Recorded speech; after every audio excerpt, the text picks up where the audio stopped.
ஏன் எதுக்கு கூப்பிட்டுட்ருக்க?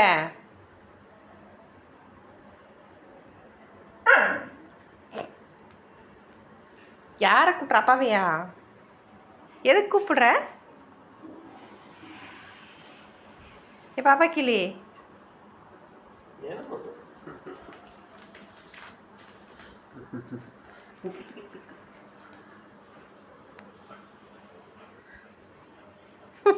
எதுக்கு கூப்பிடுற? விளையாடுற கூப்பிட்றான்னாட்டுருக்கு. சாப்பிட வேணாமா பாப்பா? ஏ பாப்பா, லேட் ஆகிடுச்சு. சாயந்தரம் மட்டும் அவ்வளோ நேரம் கூப்பிட்டாரு, போகவே இல்லை. ஏ பாப்பா, எலும்பு தான் முக்கியம்னு